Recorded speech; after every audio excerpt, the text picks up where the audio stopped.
Diversity is a very important thing. In agriculture in general, farmers would grow a crop. It might be corn, it might be soybeans, it might be wheat, and then they were leaving their farms fallow until the next season. So they were discovering that by having nothing there, they weren't growing anything. So there's no exudating of sugars or starches. There's nothing going in to feed the biology. So all of a sudden we're waking up to the fact that you need to grow the plants and a diversity of plants to feed the diversity of soil life, the biology in the soil that drives everything. Well, hi, I'm Rex Harris. My family and myself own Piccadilly Park, which is a 200 acre or 80 hectare macadamia plantation 2 kilometres south of Bangalow on the far north coast of New South Wales. We purchased the land in September 1998, and at that time it had been used for grazing cattle. But we did discover that during the early 80s, the owners of the property at that time ploughed the land and grew corn and potatoes for approximately 7 years, but gave up because of the heavy rainfall and the loss of topsoil from the heavy rains. The land was fairly well degraded from ploughing the fields on hillsides, and we were aware that it had some problems and it needed a lot of restoration work. Our initial soil test revealed really high aluminium toxicity, and it was obvious too by observation that the cattle weren't eating the grass and had been eating lantana in preference to the grass. We took to a long program of planting approximately 40,000 rainforest species over about a 5-year period. And that's been an absolute joy. Because we'd provided a really nice habitat, wallabies started to move in, echidnas, platypus along the creek system, and it's all basically because there was a nice habitat of rainforest trees. And we noted like it was prolific amount of fungi everywhere within the rainforest. And the macadamia tree is a rainforest species, so we got to get the knowledge of whatever we're providing in compost to feed our macadamia trees. We're using a lot of carbon, which will provide a habitat for a fungal dominance, to make our trees in a paddock feel like they were in a rainforest. Our initial program, after clearing the land of weeds and planting our rainforests and so forth, was to plant our macadamia orchard, which was a total of 16,000 odd trees, and it took us 3 to 4 years to plant those trees. We were following conventional practices, which was basically herbiciding from the trunk line out to the drip line of the trees, and then mowing with grass between the tree rows. And that left a lot of bare soil, which left the ground open to erosion by water. Sometimes we have very large rainfall events. If there's an east coast low, we can get 200 to 300 mils of rain in a very short time period. And we were noticing a lot of the rows which were running down the slopes were starting to erode. And it's at that time that we realised that by herbiciding our tree lines, we were killing off our ground cover. So we changed course and we started on a long-term program of planting species from South Africa, which is sweet smother grass, and it's 80% or 85% shade tolerant, so it can grow in and under the trees. And it meant that we had to change our harvesting equipment to harvesters that could pick up nuts off from grass rather than picking nuts off bare soil. Another thing that we noticed with our conventional practices of herbiciding was that we had a lot of root exposure. So macadamia trees, being a rainforest species, have surface roots, and that's how they're fed in a rainforest, by fungi breaking down the leaf litter and what have you. Where today we apply 100 kilos of compost per tree per annum, and that's their main feed source, and which then the fungi breaks that down for the trees to provide the natural food source rather than chemical fertilisers.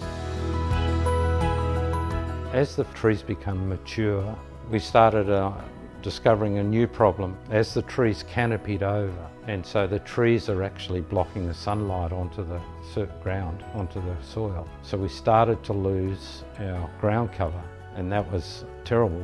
All these years we've been trying to improve the soil from previous practices. We were at risk again of having soil erosion.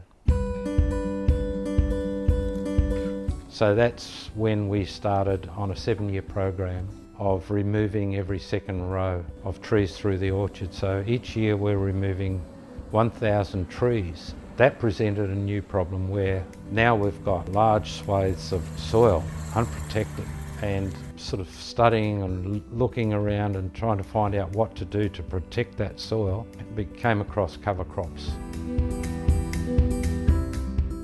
Our cover crops that we plant, we grow 2 summer crops and 1 winter crop. And the mix in a summer crop could be sunflowers, cowpea, mung bean, lab, several grasses, butterfly pea, a mixture of legumes which are naturally fixing nitrogen to the soil. Sunflowers are a great attractive for pollinators and all sorts of beneficial insects. The cover crops that we grow are not harvested, they're not cash crops. They're purely there to improve the soil, and when we replace them, we roll them down and flatten them with a roller crimper. And the roller crimper has flat blades that don't cut the stalks, but they put a crimp in the stalk about every 100 mil, and it makes the plant limp and it can't stand up. So that gives us a nice thick mulch bed on the surface of the soil, and then we come along with a no-till drill, and it cuts through the stalk and the soil about 2 inches deep and places the new seed there. And our drill also a liquid application of all the goodies like mycorrhizal fungi, the Rhizobium inoculums, etc., that go in that slot with the seed, and then it's got this nice layer of mulch over the top, which the plants come through, they grow through, and then we've got an incredible ground cover, keeping the soil cool, insulated. In conventional farming, people will get out with a bulldozer and have a deep ripper and rip through or to open the soil up. And in regenerative farming, it's a no-no to plough the soil. You can use plants to fix those problems. You can use plants for example, compaction. You can plant daikon radishes, which will bust through that compaction layer with their 2 to 3 metre deep taproots. Or you can use ryegrass that over a period of years will break through rock. So there's lots of things you can use plants for. Another example is planting legumes, which if the seed's been coated with the right Rhizobium bacteria, that plant will take nitrogen from the atmosphere and fix nitrogen nodules to the roots of the plant, thus feeding a joining plant naturally without having to use chemical fertilisers, which tends to kill all of the soil life. Plants can also attracting insects and pollinators. Plants can, using exudates from their roots, can bind sand particles and soil particles into aggregates, and therefore instead of having a tight soil, you can have a crumbling soil like cottage cheese, which allows water and air, importantly air, into the soil. All life needs water and air to survive. Plants are providing all of these natural system services. There's lots and lots of them. These plants providing these natural services and sequestering carbon, which is really important with climate change, that farmers using these practices can sequester so much carbon from the atmosphere into the soil using plants, and you can't do it without plants. Plants photosynthesize and exudate starches and sugars into the soil and carbon. And once you've got a carbon-rich soil, it holds a lot more water. For example, if you increase your carbon by 1%, the soil, that extra 1% can hold an additional 140,000 litres of water per hectare. So That in a dry continent like Australia is an amazing thing. So farmers can sequester carbon, they can hold moisture instead of having hard soils where the water runs off. Using plants and regenerative agriculture, you can open the soil up where it'll allow water penetration and hold it in the soil. It's a marvellous natural system. The conventional monoculture is to apply chemical fertilisers and to spray chemicals to control insect infestations.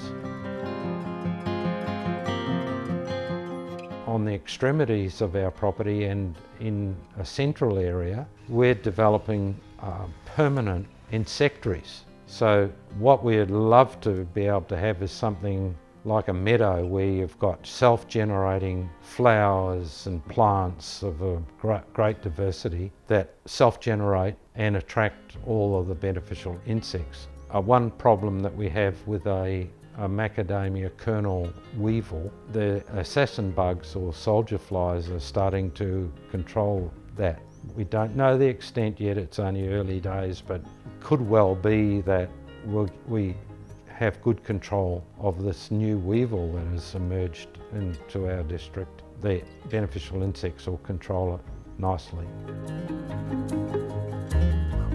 Besides the fact when the tree's canopied over and we've lost light onto the orchard floor and we've started to lose our ground cover, which then we have our precious soils unprotected. We also had a problem where the trees weren't getting sufficient light into the whole of the tree. It was just on the top of the trees because they were totally canopied across. And so the production of macadamias was declining because of the lack of sunlight. And since we've removed the trees, we now have sufficient sunlight penetrating the trees, and where they were sort of forced to grow vertical, growing for light, now because there's so much sunlight, the trees are able to relax their branch, and the inners of the tree are starting to branch up what we call fruiting wood and leaf, and it's looking a whole lot healthier. So the production is increased. So we're getting production up, and then we're also getting ground cover back, protecting our precious soil because we've got sunlight. So sunlight's so important, so important. It's the driving force of everything happening on a farm. So all plants photosynthesizing, for example, exudating starches and sugar and carbon into the soil. So without sunlight, none of that would happen. When you look at those tree rows now where we've taken every row out, they'll canopy over again. So what do? It's better for us to replant back into the interrow and take the older ones out. So you're always renewing your orchard, basically. That's a 20-year cycle then. So that gets the grandkids busy.